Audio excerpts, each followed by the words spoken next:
Vamos a ver una charla sobre herencia, posesiones efectivas y testamento y planificación hereditaria. ¿Qué vamos a ver entonces? Todo el tema de la legislación chilena, cómo funciona en cuanto a herencias, ¿ya? En tal sentido les voy a pedir que si tienen dudas, me interrumpen nomás, no hay ningún problema. La idea es que no salgamos con dudas de acá. El tema es amplio, así que vamos a partir de inmediato. Cuando una persona fallece, ¿qué es lo que pasa? Hay varios efectos. De partida, cuando fallece alguien, van a haber personas que van a heredar, ¿ya? Van a haber ciertos herederos. ¿Cuáles son esos herederos? Tenemos la señora, los hijos, los padres, los hermanos. En el último caso, ¿quién podría heredar? ¿Quién sabe? El fisco. El fisco puede heredar cuando ya no hay nadie, pero siempre tiene que haber un heredero.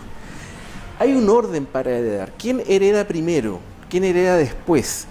La ley lo va indicando de forma bastante detallada, pero siempre la idea es que ese orden es un poco la reconstitución de los afectos de la persona. Uno, entre un padre y un hijo, ¿a quién le gustaría beneficiar? Más al hijo, ¿ya? Luego al padre, luego a los hermanos, luego a los otros primos, y así como se van alejando los parentescos, se va enfriando la relación. Entonces, en Chile existen 5 órdenes, así se denomina, órdenes. Y justamente nos dicen quién hereda primero, quién hereda después. En el primer orden, ¿quién creen ustedes que está? La primera persona que hereda, la señora y los hijos. Exactamente, la señora, o la verdad que es cónyuge, porque no solo puede ser la mujer, es verdad que viven más, pero puede ser ella la que fallezca primero. El cónyuge y los hijos. Después vamos a ver cómo se reparte, porque tenemos que tener claro esto para entender lo que viene después. Después, ¿quién vendrá? Cónyuge, ojo, se repite, y los padres. Hasta aquí ya tenemos podemos entender que hay una cosa como media extraña, o sea, como cónyuge se repite, los hijos están acá, los padres están acá. La cosa es bastante simple, más simple de lo que parece. Si hay cónyuge e hijos, ellos heredan todo lo que están, pasan a ocupar la herencia completa, reciben todo. Pero ¿quién tendría que faltar acá para que pasemos al orden siguiente? Si no hay hijos, ¿quién hereda? Sí que podemos avanzar y pasamos al siguiente orden, el cónyuge y los padres. Voy a replantearlo de otra manera. Si hay padres, cónyuge e hijos, padre, cónyuge e hijos, ¿quiénes heredan? Cónyuge y los hijos. ¿Los padres heredan? No, quedan excluidos. ¿Se dan cuenta? ¿Todo claro acá hasta acá? O sea, cuando hay hijos, excluyen a todos los demás. ¿Quiénes serán los terceros? Los hermanos. Y aquí hay un problema que se da en la práctica. A veces pasa que fallecen los padres, quedan varios hijos, y habiendo estos hijos sacado la posesión efectiva, hago el paréntesis, que ya lo voy a explicar, no certifica ni acredita la calidad de heredero. No significa que uno tenga el documento y sea heredero por ley. No es así. De hecho, acá en Chile tenemos la tendencia a creer que si algo está respaldado en papel es verdad, y no es tan así. Entonces, ¿la posesión efectiva acredita la calidad de heredero? No. Y les pongo un ejemplo bien simple, es bien sencillo de entender. Si un hermano saca la posesión efectiva habiendo hijos, ¿quién tendría que heredar? Los hijos, ¿cierto? ¿Pero el hermano podría? Teóricamente no, pero pasa. El sistema del registro civil, computarizado y todo, no puede resolver todos los casos. Siempre hay problemas que se pueden corregir. Hay muchos problemas acá, vamos a irlos viendo. Por ejemplo, a veces pasa que un hijo no está en la herencia. Entonces, eso se tiene que solucionar, también lo vamos a ver cómo. Imaginemos que el hermano saca la posesión efectiva. Podría hacerlo, porque a lo mejor los hijos están todos desparramados por el mundo. En ese caso, ¿qué se hace? El hijo tendrá que reclamar en algún momento. Y para eso tiene que ejercer una demanda. O sea, puede votar la posesión efectiva. O sea, la idea que quiero que tengan clara es que la posesión efectiva no es un documento a prueba de fuego, se puede votar cuando pasan estos casos que no son tan comunes, pero puede suceder. Aprovechando el momento, quiero mencionar el problema de los hijos. Si un hijo, por ejemplo, es omitido, los hermanos se ponen de acuerdo y lo sacan de la posesión efectiva, que teóricamente no debiera suceder, porque todo es computacional, el hijo, insisto, puede reclamar, puede votar la posesión efectiva. Hay acciones legales para eso en tribunales, no es cosa de llegar y hacerlo, y se requiere sentencia de un juez. Pero, ¿qué pasa si, por ejemplo, hay un hijo perdido por ahí? El caballero tuvo un hijo por otra parte. ¿Ese hijo puede reclamar parte de la herencia? Por supuesto que sí, porque a partir de 1998 se dictó una ley, la ley de filiación, así se llama, que establece la igualdad de los hijos ante la ley. Hoy día somos todos iguales, en el sentido de matrimoniales y no matrimoniales, ¿ya? Ya no existe la filiación legítima, ilegítima, natural. Gran pregunta. Voy a hacer un paréntesis un poquito técnico, pero hay un problema que se ha dado. ¿Se acuerdan las filiaciones que habían antes? Legítima, ilegítima y natural. El natural solamente, ¿qué derecho tenía? Alimento. Era una cosa como ni chicha ni limonada, la chilena. A ese niño que era de filiación media extraña, solamente se le daba la filiación para poder demandar de alimentos al padre. ¿Qué pasó? Cuando cambió la ley, vino la tremenda pregunta. ¿Es retroactivo o no? ¿Ese hijo natural tiene derechos conforme a la nueva ley? Y me va a creer que, por ejemplo, este año, el 2017, han habido 10 fallos, 5 en contra y 5 a favor, de que es retroactivo o no es retroactivo. Y hay toda una discusión para eso. Entonces, lo que usted me está preguntando no está resuelto por los tribunales. Está dudoso. Está dudoso. Entonces, ¿un hijo natural tendría derecho? Depende. Este hijo, por ejemplo, tenemos un hijo perdido por ahí, que quiere ser reconocido. ¿Puede pedir reconocimiento? Ya no, porque está muerto el caballero. No podemos invocarlo y que reconozca al hijo. Podemos recurrir a otros medios de prueba. Y puede hacerlo, de hecho, no hay ningún problema. Ese mecanismo se llama un reconocimiento por mecanismo de ADN.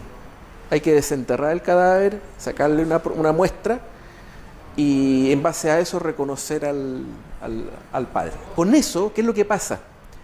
El hijo pasa a ser, este hijo perdido, un hijo más de la herencia. Y entonces la herencia se diluye, digamos, empieza a haber menos hijos. ¿Quiénes están en el cuarto orden? Los primos. La verdad es que la ley lo dice de otra manera, lo llama colaterales hasta sexto grado, que sean hasta los primos en segundo grado. O sea, estamos hablando del pariente medio perdido que uno lo ve una vez al año para alguna cena o algún funeral. Estos parientes medio perdidos son los que heredan ya en último caso. Y en el último, ¿quién heredaba? Ustedes ya me lo dijeron. ¿Quién era? El fisco, efectivamente. Ahí está todo. Pero con esto recién empezamos. De partida, este orden no lo podemos modificar. O sea, una persona no puede dejarle todos los bienes a un hermano. Hay mecanismos para hacer eso, que lo vamos a explicar de inmediato y que en el fondo es la segunda parte del tema. Cuando una persona fallece, ¿cómo se distribuyen los bienes? Hay una especie de estructura que está dada por ley y que funciona sobre el típico pastelito que se hace así en las clases, aparecen los textos. La mitad legitimaria, la cuarta de mejoras y la cuarta de libre disposición. ¿Ya? Esta es la forma en que se reparten los bienes. Vamos a ver también en un par de minutos más cómo se dejan esos bienes en vida. Uno lo puede hacer por testamento, indicando cuotas, indicando bienes. Vamos a ver qué es mejor, porque hay todo un tema ahí. Pero por ley, esta es la forma de distribución. Cuando estemos en presencia de algunas de las hipótesis que voy a mencionar, La mitad de los bienes por ley tiene que ir a estas personas, sí o sí. No hay ninguna excepción, no hay nada que discutir. La cuarta parte, la otra mitad, la cuarta de mejora, solo puede mejorar, aumentar la situación de alguna de las personas que están acá. Puede ser a todas también. A todas, en el orden que queramos. De ahí le voy a poner un ejemplo. Y la cuarta de libre disposición, ¿a quién va? Va a cualquiera. ¿Ya? Ahora, apliquemos esto acá. ¿Se aplica a todos y cada uno de estos? No. Y aquí empieza la complicación. Mucho cuidado.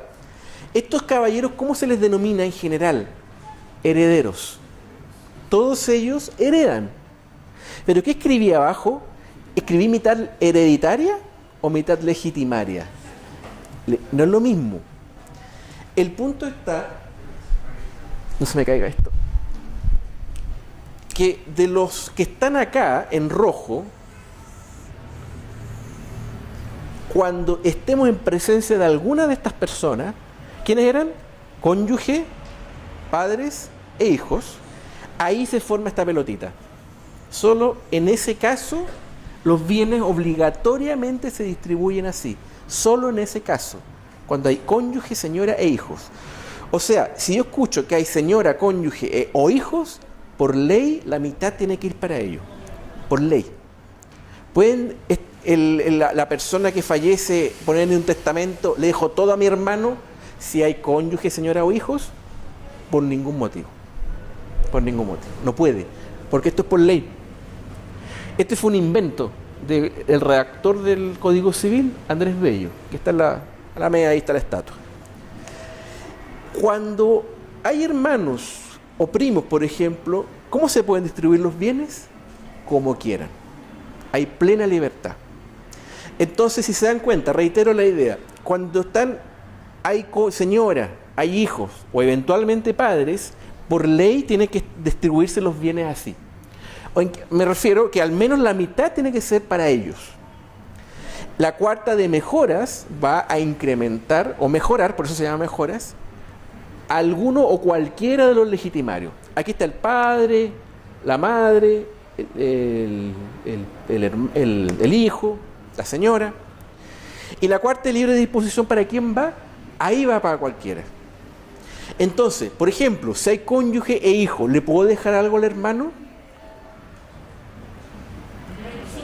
El 25%, la cuarta de libre disposición, porque por ley le corresponde al menos la mitad. Hagamos un ejercicio práctico de algo que se da mucho en la profesión mía. Llega alguien y quiere beneficiar a uno de los hijos, ¿ya? En desmedro de los otros. ¿Le puede quitar las cuotas legales a ese hijo? No se puede. Entonces tenemos que tener cuidado de cómo distribuir. Hagamos un ejercicio bien sencillo. Pensemos en un cónyuge, un hijo y una hija. ¿Cómo se distribuye ahí? En el caso más simple, 1/3 cada uno. ¿Ya? Entonces, voy a hacer la misma pelotita, pero acá dibujada. Ya. La mitad legitimaria va por ley a ellos, ¿cierto? A la señora y a los dos hijos. ¿Cómo se divide? En 3 partes. Entonces, por ley, a este hijo que queremos beneficiar le va a tocar esa cuota, ¿ya? ¿Estamos de acuerdo? Esta es la mitad legitimaria, es la cuota de allá. Aquí viene la pregunta del millón. Acá estamos la cuarta de mejoras y la cuarta de libre disposición. La cuarta de mejoras, ¿a quién beneficia? A cualquiera o todos de los legitimarios. O sea, esta cuarta de mejoras puede beneficiar a todos o a uno. ¿Podemos beneficiar a ese uno? Por supuesto. Ahí está. Ya se le benefició. Y la cuarta de libre disposición se le puede dejar a cualquiera. Y puede ser también al legitimario, a uno de estos hermanos, también. Entonces al hijo también a la hija o el hijo, le podemos dar, ¿qué porcentaje? Fíjense cómo incrementó la cuota de la herencia. Mejoró mucho. Lo más probable es que muchas veces esto se trate de lo único que haya, digamos, es una vivienda. lo único de valor me refiero. Entonces la pregunta sería, ¿qué va a pasar con esta vivienda, con los bienes distribuidos así? Si queremos amarrar más el tema, le podemos agregar un usufructo. Eso también se hace por testamento, que también se los voy a explicar en un rato. En buenas cuentas, a este hijo que queremos beneficiarlo, le podemos también beneficiar con un usufructo. O sea, hijo, te voy a dejar todos estos bienes por testamento y te dejo el usufructo, de manera que tus hermanos no te pueden echar de la casa. El usufructo es como un arrendamiento, pero sin renta. En el fondo, uno se queda a vivir en la casa, en un lugar, pero no paga nada. Siendo así, incluso llega a tanto que una persona puede vender la casa y queda con el usufructo, lo hace con la persona viviendo adentro. A ese nivel llega la protección del usufructo. Entonces, si se dan cuenta, ¿qué va a pasar con el hermano o la mamá? Que van a quedar en una situación media incómoda. Porque ellos, si quisieran vender, van a quedar muy atados de mano, porque tienen un porcentaje muy mínimo de los bienes. ¿Qué escenario, qué se podría recomendar a esta señora y a esta hija o hijo que quedó ahí con una cuota mínima? Que vendan. ¿Y a quién se lo van a vender? Lo más probable, al hermano. Exacto. Y así se dan cuenta, se protege ese hermano patrimonialmente de una manera mayor que si no hubiera habido testamento. ¿Ya? Ya, pero toda esta cosa tan linda se hace por testamento. No es cosa de llegar y decirlo. Vamos a ver el tema testamentario. Vamos a ver qué se puede hacer y qué no se puede hacer en un testamento. Hay varias cosas aquí que conversar. De partida, el testamento, ¿qué implica? Es una escritura pública. Y no hay discusión, es de escritura pública, se hace ante notario y no hay más posibilidades. Bueno, el Código Civil da otras, pero ya no se aplican. Escritura pública. Pero escritura pública que tiene que indicar que es testamento y con las solemnidades del testamento que son bastante fregadas, no es tan sencillo. ¿Vale una cosa manuscrita? No vale. ¿Vale una instrucción verbal? Porque la gente dice, no, mi mamá o mi abuelita me dijo que este juego de loza iba a ser para mí. Ya, puede ser un juego de loza, pero ¿qué pasa si con la vivienda? Entonces, si uno quiere tener orden en estos temas, no hay que dar instrucciones anticipadas en el sentido de que sean meramente verbales. Tienen que ser escritas, y no en cualquier escrito, sino que por escritura pública. Esta escritura pública se otorga, puede ser cualquier notaría, no hay ningún problema. Pero esta escritura pública tiene que indicar una serie de formalidades que están en la ley.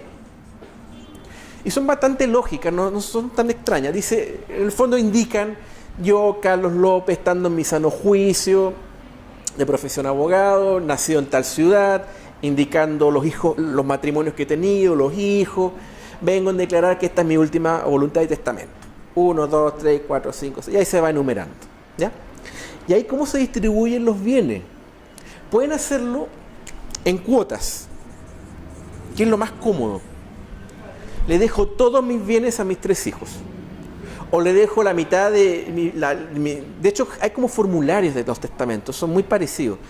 Dejo la mitad de mis bienes a mis hijos y vengo en mejorar la situación de mi hijo tanto, por la cuarta correspondiente, y le dejo a mi vecino tanto, tales o cuales bienes que se imputarán a la cuarta libre disposición. Así se puede distribuir. No hay que poner números. No hay que poner cifras. ¿Por qué? Porque las cifras cambian con el tiempo y puede haber un problema después con la partición. Las cifras, los números, vienen mucho después, cuando se produzca el juicio de partición, que también lo vamos a explicar en un par de minutos. Esto viene al final, o sea, cuando ya, aquí estamos recién otorgando el testamento, no ha muerto el caballero, está vivo. Se pueden distinguir en cuotas. Se pueden indicar bienes Por supuesto que sí, no hay ningún problema. El auto tanto, a tal persona. Las joyas es complicado porque de repente hay que mencionarlas. A esa gente que se olvida. Acciones, vehículos, deudas también hay que indicarlas, de haberlas. Especialmente las deudas grandes me refiero, no con las casas comerciales, son las deudas, aportes de sociedades, exacto. Siendo así, se tiene que dejar un escenario más o menos armado. No hay que tratar de olvidar nada, ¿ya? Porque ¿dónde van a haber problemas después? Acá, la distribución. Pasaba antiguamente con las líneas telefónicas. Era habitual que otorgaban testamento, se hacía la partición y de repente alguien se acordaba que estaba la línea de teléfono. Y había que hacer todo un tema ahí, una ampliación de juicio de partición. En las formalidades, ¿qué se hace? Hay que primero redactarlo. Esto no es que uno vaya a la notaría y lo redacte ahí. Eso no. De hecho, uno puede ir a notarías y pedir que te redacten algún escrito, pero son escritos simples. Mandatos, finiquitos, son formularios sencillos, pero escritos complejos como esto, y en general, bueno, compraventas algunas notarías autorizan a redactar, tienen formulario y lo llenan. Pero los testamentos por su propia naturaleza no pueden ser redactados por notaría, o sea, tienen que ahí llevarlo ustedes elaborado. Ahora, nada impide que un funcionario de la notaría les pueda ayudar, pues son gente que maneja estos temas. Pero tienen que trabajarlo y redactarlo. Este es el trabajo del abogado, en cierto modo. El abogado tiene que trabajar, redactarlo, y el abogado se pone de acuerdo con la notaría. Hay notarías y notarías, algunas más baratas, otras más caras. Estos honorarios de los notarios son por ley, pero siempre se inflan para arriba. Y siendo así, el procedimiento es como el de cualquier escritura. Se tiene que mandar por correo electrónico a la notaría le da un formato muy típico de escritura pública, que no ando con ninguno acá. Álvaro, ¿tienes tú la escritura ahí? ¿Me la puedes pasar, por favor? Gracias. Esto materialmente es lo que sería Esto es una escritura pública, ¿se dan cuenta? Tiene ese formato, siempre tiene un título que indica esos números, y ahí está la copia autorizada. Esto es una escritura pública. Pero ustedes dirán, pero esto es una fotocopia. Es que el original queda en la notaría, la matriz que se llama. El original queda ahí. Todas las copias que se obtengan son copias legítimas, valen como escritura pública. O sea, esto es escritura pública. Y esto materialmente, eso sería un testamento. Bueno, esto es un mandato, pero es lo mismo. Siendo así, se redacta, se manda a la notaría, se le da formato y se tienen que llevar testigos. ¿Cuántos creen testigos que hay que llevar? ¿Cuántos creen? ¿3, 4, 5? Son 3 testigos. Claro, generalmente no familiares. Siendo 3 los testigos, tienen que reunirse todos simultáneamente, no como pasa con otros contratos en que, por ejemplo, pasan las compraventas, que puede ir un día la parte compradora y otro día la vendedora. No hay ningún problema, pero acá tiene que ser todo simultáneo. Los 3 testigos, el notario, y también tiene que leerse. De hecho, el notario, con una práctica muy sensata, no sé si estará por ley o algo, pero ellos leen los testamentos antes, para que no hayan cosas raras, ni cuestiones, cláusulas extrañas, y que no hayan disparates. Y de hecho, si hay algo, y pasa de repente que hay notarios que uno les manda una escritura y pegan el grito si ven algo raro. Y a mí una vez me retó una notaria, me subió y me bajó. Entonces, la idea es que, especialmente los testamentos, no tengan ninguna cláusula media extraña. Y de hecho, también a personas mayores de 75 años, por lo general los 70, no sé, exigen la comparecencia personal. Da lo mismo si es testamento o cualquier otra cosa, porque para ver si está en su sano juicio, ¿ya? Ahora, vamos a hablar también... aprovechemos de ver el tema de la declaración de demencia. La demencia. La presencia además certificado de un psiquiatra o geriatra en psiquiatría. ¿Te piden certificado de psiquiatra? Sí, que diga que Chuta. es facultad. No basta que la persona converse con el notario. Uf, qué fregado entonces. Sí. Interdicciones. Vamos a ver qué pasa si el caballero estaba loco. A ver, ¿qué pasa? Cuando una persona está con problemas de edad avanzada, demencia, Alzheimer, y se empieza a producir el deterioro intelectual, El problema más cotidiano que se da en la práctica es el del cobro de las pensiones, ¿ya? Porque no está en condiciones de movilizarse más que nada. Entonces, en algunos casos se faculta con un poder, pueda, por ejemplo, el sobrino cobrar la pensión, ¿ya? Pero cuando ya estamos en temas más graves, hay casos en que ya se solicita definitivamente la interdicción, ¿ya? La declaratoria de interdicción se tramita ante un tribunal civil, o sea, se tiene que hacer por abogado. Pero ojo, en la práctica hay una ley, creo que la ley 18.700, si mal no recuerdo, que establece una posibilidad ante la COMPIN, Comisión de Medicina Preventiva e Invalidez. Ante la COMPIN uno puede ir y pedir que se declare la incapacidad de la persona desde el punto de vista físico y psicológico, o ambos, o uno. De manera que pueden decir ya, presenta incapacidad mental en el 70% o 40%. ¿Ya? Y con ese documento uno va al tribunal y prácticamente sin mayor trámite se declara la interdicción, ¿ya? Y con eso, ¿qué es lo que pasa? Prácticamente no puede otorgar ningún contrato. Se le cortan las manos. Esto es un poco la teoría. Bueno, esto pasa muy cotidianamente. Eso del COMPIN te dan ¿Dónde carné? y ahí te dice porcentaje. El porcentaje, claro. Esto hay que inscribirlo en el conservador de bienes raíces. Y de hecho, como anécdota, nomás cuento que el gran problema de interdicciones hoy día son el caso de los adolescentes, que hay muchos por tema de drogadicción. Muchos adolescentes drogadictos justamente están con este problema y también se declara interdicto. Ahora, aquí hay varias aristas. De partida, puede darse el caso de que el pariente fuerce o engañe o manipule al abuelito o abuelita para que justamente venda. Entonces se puede pedir por las personas interesadas, que son los parientes por lo general, que esas personas puedan pedir que se invaliden esos actos, ¿ya? Que queden sin efecto, porque estamos hablando de que hubo un aprovechamiento en razón de la demencia. La interdicción no es necesaria para poder acreditar la demencia, curiosamente, y lo van a entender con un ejemplo. ¿Qué pasa si la persona falleció y se quiere dejar sin efecto el testamento porque estaba loco cuando lo otorgó? Puede pasar. En ese caso, más que interdicción, hay que pedir o declarar que la persona no estaba lúcida, no estaba en sus cabales al momento de otorgar el testamento. Y eso pasa. Entonces, obviamente ya no se puede entrevistar a la persona porque está muerta. Habría que conseguir las fichas clínicas, hablar con los hijos, con testigos, el médico tratante, y así uno puede ir reconstruyendo que, claro, efectivamente esta persona no estaba en sus cabales.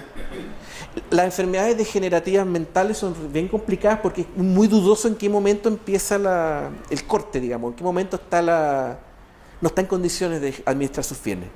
Porque estas enfermedades, como conozco el caso del Alzheimer al menos, van y vienen al inicio, van y vienen, están en momentos de lucidez, momentos de agresividad, momentos de reclusión, están como en un vaivén. Y cuesta determinar el corte, en qué momento estamos hablando de una persona ya trastornada. Entonces, ¿se puede dejar sin efecto un testamento porque la persona que lo otorgó no estaba en sus cabales? Por supuesto que sí. Es muy parecido a lo que hablábamos hace un rato, ¿se acuerdan? El hijo que estaba por fuera, en el fondo, invalida el acto. ¿Qué es lo que no se puede hacer en el testamento? En el fondo, omitir herederos.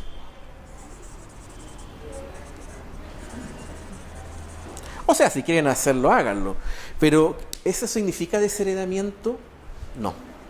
El desheredamiento en Chile es por causales legales y causales tremendas. Están por ley. Y estamos hablando de que quiso matarlo, de que lo abandonó, un maltrato, unas cosas tremendas. Y de hecho tienen un nombre muy curioso. ¿Quién se acuerda? Injuria atroz. La causal de injuria atroz. Y ahí coincide con los alimentos. Entonces las causales de injuria atroz, que son un nombre como de telenovela, es justamente las hipótesis que permiten desheredar a un hijo. ¿El desheredamiento cómo se hará? ¿Verbalmente? No, tiene que ser también por testamento. No puede ser llegar y hacerlo. Entonces, el omitir a un heredero, o sea, no mencionarlo, ¿significa algo?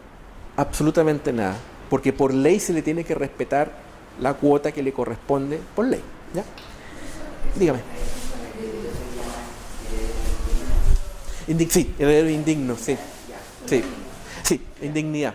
Esto no es incapacidad para heredar. Ya, ahora, cuando estamos hablando del testamento, se otorga, ojo que hay varias modalidades de testamento. Hay testamentos solemnes, lo voy a escribir porque tiene un nombre medio extraño.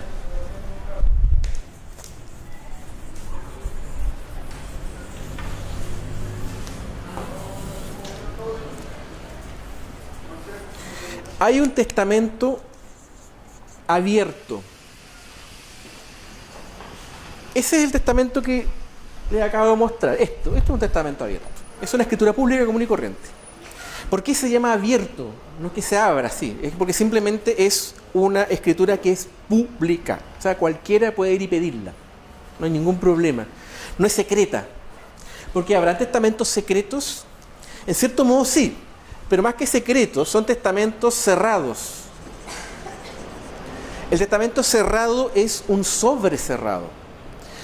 Si ustedes, y pasa con me da risa con los alumnos míos que tramitan estos temas, yo les digo, ustedes se tientan a usar el cerrado porque es más barato cuando uno en las notarías. Pero ocurre que el testamento cerrado es un cacho pero monumental a la hora de cuando fallece el causante. ¿Por qué? Porque el testamento cerrado es un sobre cerrado. Ya, pero ese sobre cerrado, cuando fallezca el difunto, va a haber que tomar el sobre, buscar a los testigos, que abonen la firma, y cuesta encontrar a los testigos de repente, se han pasado 20 años. Hay que llevarlo al tribunal, el tribunal civil tiene que proveerlo, van a pasar 6 meses, es un despelote, es un cacho. En cambio el testamento abierto lo tienen al tiro, ya está acá. Los abogados, ¿qué aconsejamos? Que el testamento cerrado se otorgue muy excepcionalmente y solo en caso de ciertas cosas muy íntimas, muy complicadas, secretos familiares, especialmente el reconocimiento de hijos.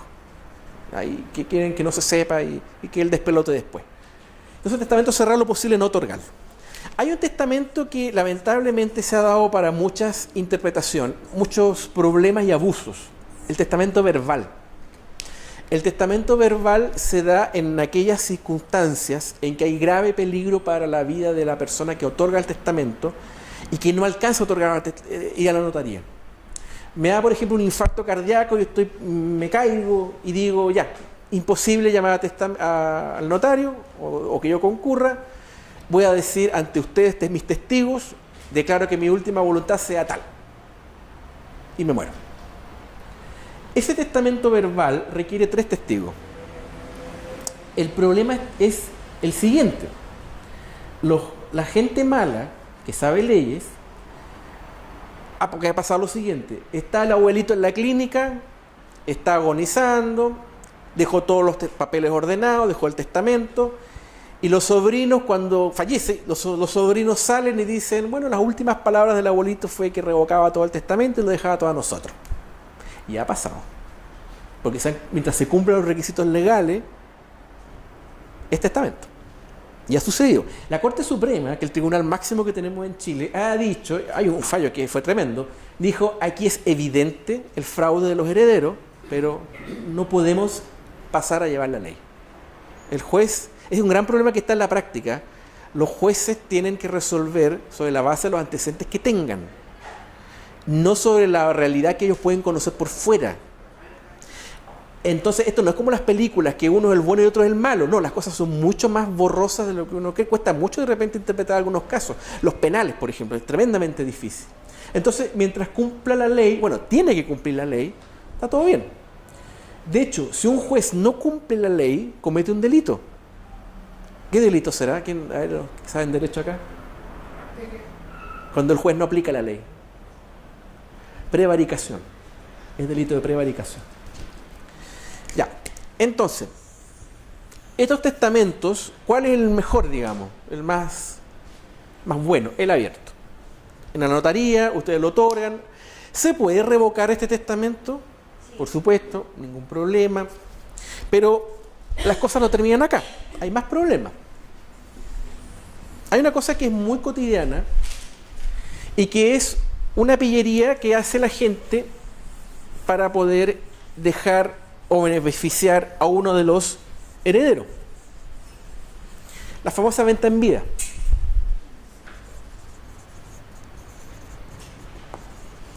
¿Un padre puede venderle a un hijo? Por supuesto que sí, mientras no sea menor de edad, claro. Pero no hay ningún problema, no hay ningún drama. Entonces, ¿qué es lo que ocurre? El punto acá es que la venta en vida podría presentar algunos problemas. Voy a mencionar el caso de la donación en vida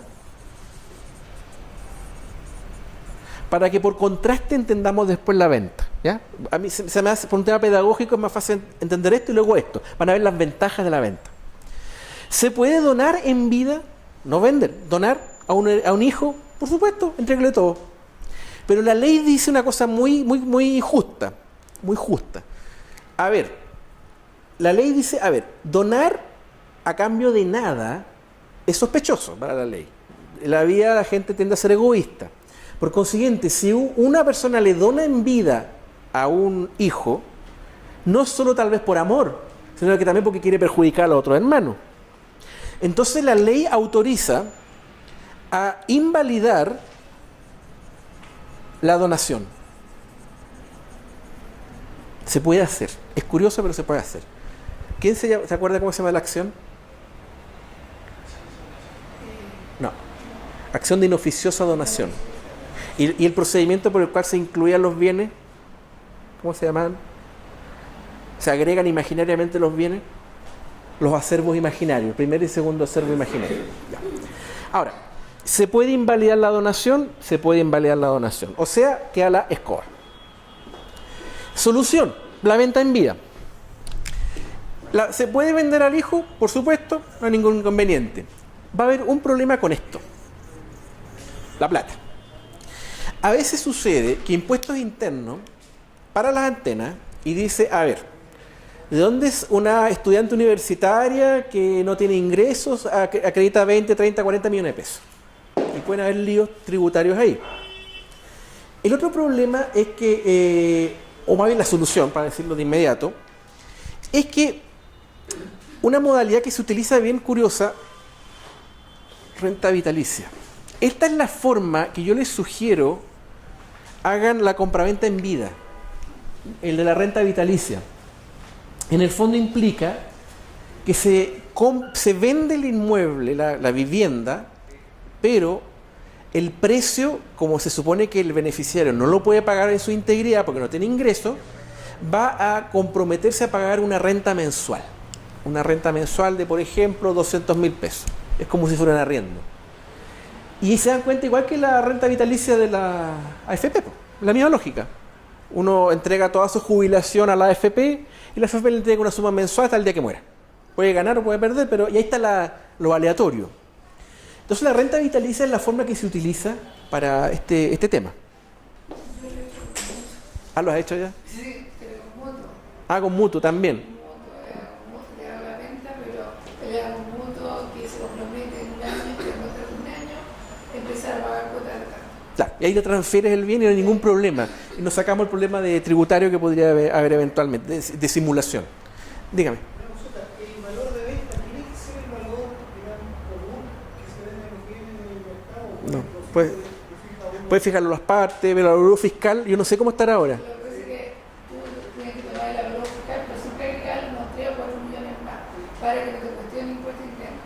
Porque normalmente te cuestiona cuando lo dejas muy al filo de la Ya. fiscal.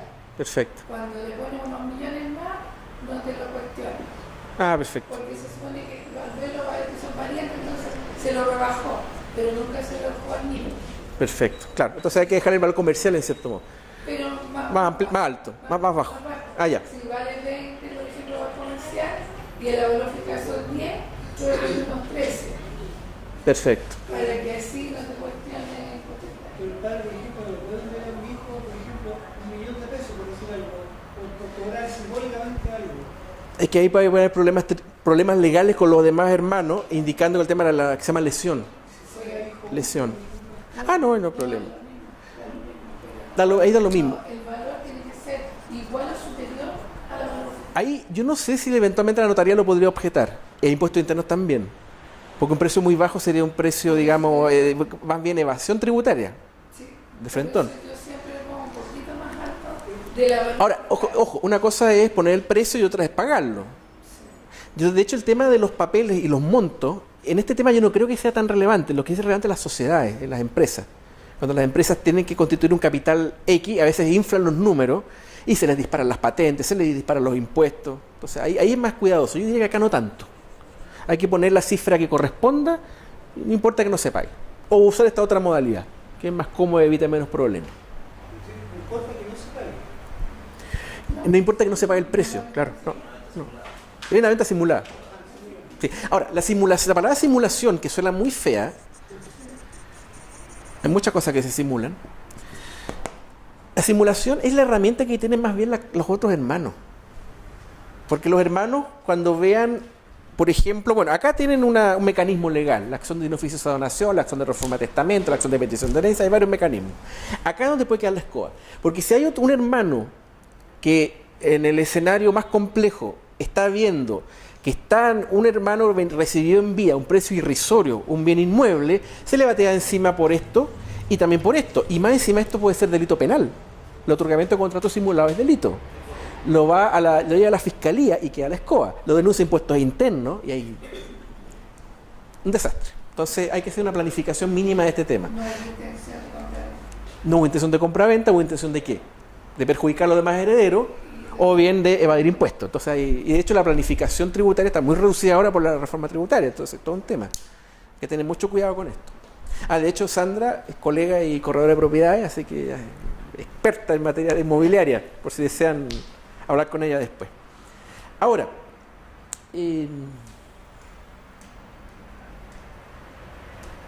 nos queda la partición de bienes.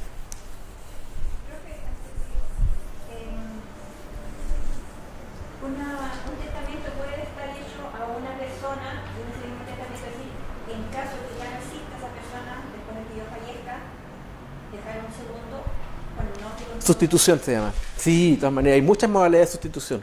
La sustitución vulgar, la sustitución fideicomisaria, ningún problema. Y en el peor de los casos, acrece la cuota de los demás hermanos. Si no hay nadie, pasa al fisco.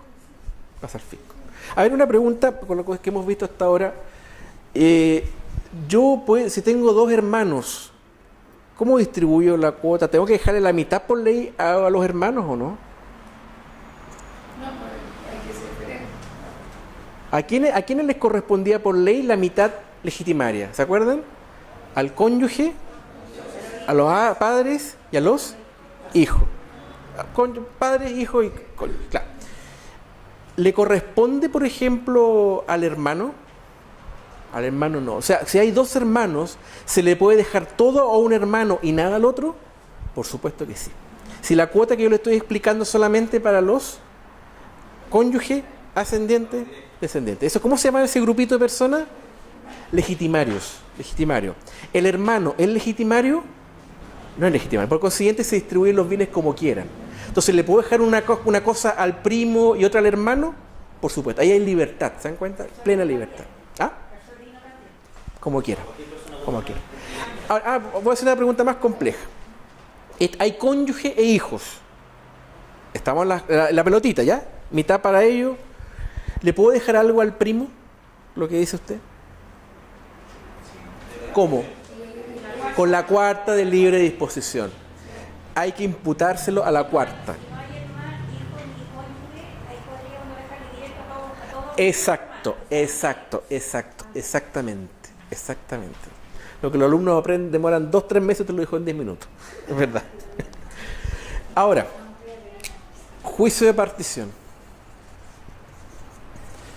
Un problema que se va a presentar, de hecho hay una novela muy bonita de Simonetti, Pablo Simonetti, que se llama Jardín, creo que se llama, que trata la historia de una mamá cuyo marido fallece y los 3 hijos o 4 hijos, como pirañas, a pedirla, a forzar a la mamá a vender la propiedad. Eso por ley se puede. Cuando hay varios hermanos, no hay ningún problema en que esos hermanos puedan pedir la venta.